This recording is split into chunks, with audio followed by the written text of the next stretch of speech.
Voilà, chers élèves, nous nous retrouvons pour la suite de la leçon sur les compléments d'objets. Donc, ce que vous deviez retenir, je vous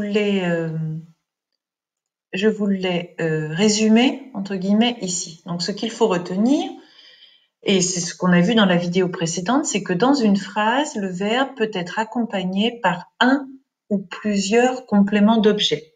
Rappelez-vous de l'exemple, il lit l'histoire à Mehdi. On avait deux compléments d'objets qui se suivaient.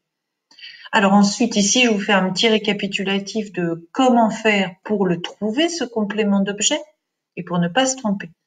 Donc, pour repérer le complément d'objet d'un verbe conjugué, d'abord, vous devez trouver le verbe.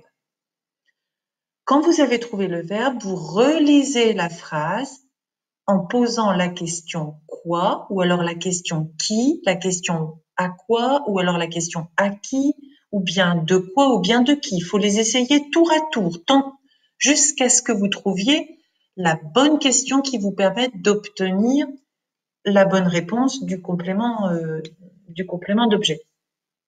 Et puis enfin, s'il vous reste un doute, les enfants, n'oubliez pas qu'il vous reste toujours la possibilité de vérifier que le complément d'objet ne peut être ni supprimé ni déplacé. Vous vous souvenez de la petite manipulation que je vous faisais dans la vidéo précédente où on voit que le complément d'objet, je ne peux ni le déplacer ni le supprimer sans risque de perdre le sens de ma phrase ou de perdre une information. D'accord? Donc ça peut être, c'est vraiment une astuce indispensable qui peut vous conforter et vous rassurer en vous disant que vous avez bien identifié le complément d'objet.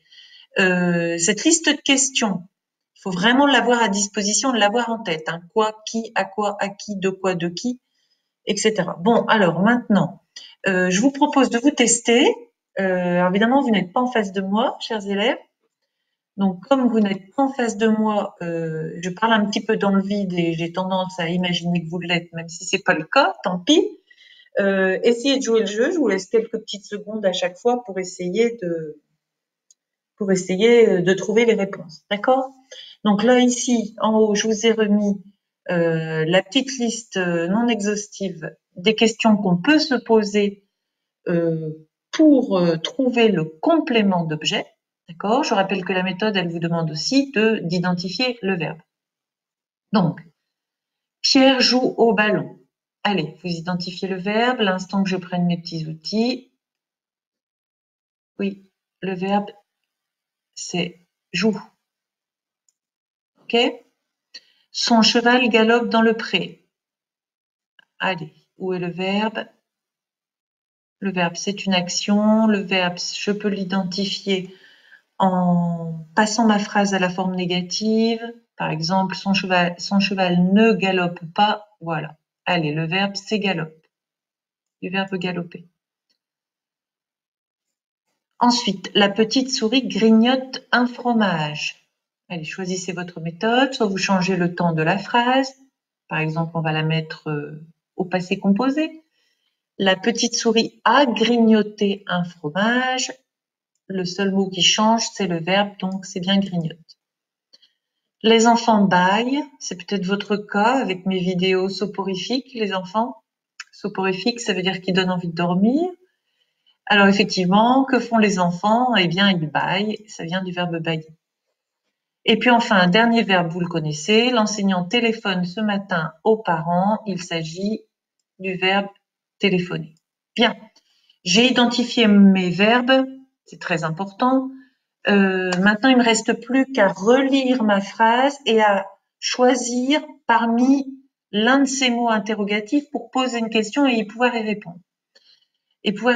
Pierre joue au ballon. Pierre joue. Alors, Pierre joue quoi? Pierre joue qui? Pierre joue à quoi?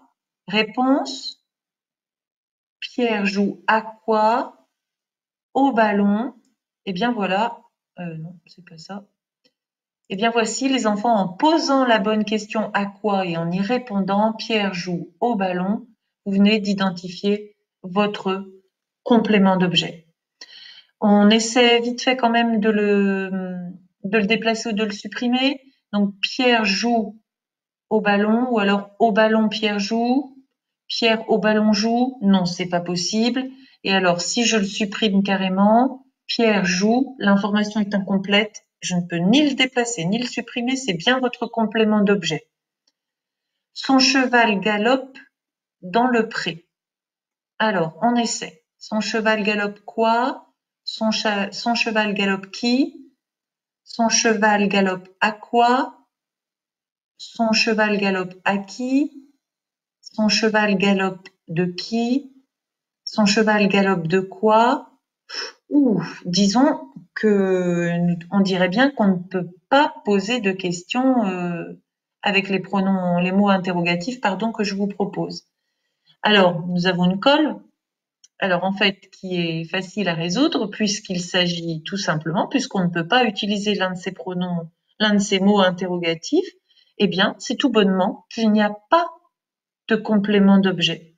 Dans le pré n'est pas un complément d'objet puisqu'il ne répond pas ni à la question quoi, ni à la question qui, etc., etc. D'accord? En vrai, il répond à la question où. Mais où n'est pas dans la liste des mots qui vont nous permettre de trouver le complément d'objet. Donc, en fait, tout simplement, eh bien là, on va dire qu'il n'y a pas de complément d'objet et on a le droit. La petite souris grignote un fromage. La petite souris grignote... Alors, vous faites votre choix. La petite souris grignote quoi? Réponse un fromage. Un fromage est bien le complément d'objet. Et on peut toujours essayer de le déplacer ou de le supprimer. Ça sera impossible, c'est bien le complément d'objet. Les enfants bâillent. Ah, alors, vous voyez qu'il n'y a rien derrière votre verbe. Donc, inutile d'essayer de faire les enfants bâillent quoi, les enfants bâillent qui. Là non plus, il n'y a pas de complément d'objet. L'enseignant téléphone ce matin aux parents. Nous avons identifié notre verbe. Il vous faut maintenant faire votre choix parmi ces mots interrogatifs pour savoir si, par hasard, on aurait une petite réponse à la question quoi, qui, à qui, de quoi. Alors, l'enseignant téléphone ce matin. Donc, l'enseignant téléphone quoi? L'enseignant téléphone qui? L'enseignant téléphone à quoi? L'enseignant téléphone à qui? Ah, peut-être que ça pourrait bien être à qui. Alors, à qui, je vous le demande, téléphone l'enseignant? Eh bien, réponse, l'enseignant téléphone à qui? L'enseignant téléphone aux parents. Donc, nous avons ici un complément d'objet. Concernant ce matin, eh bien, il ne s'agit pas du tout d'un complément d'objet. Nous verrons d'ici quelques jours, nous verrons ce qu'il est exactement, ce matin. En tout cas, voilà, vous avez bien identifié vos compléments d'objet qui répondent à l'une de ces questions obligatoirement et qui ne sont ni déplaçables ni supprimables. Voilà, mes chers élèves, écoutez, bon courage et puis je pense à vous et voilà, à bientôt.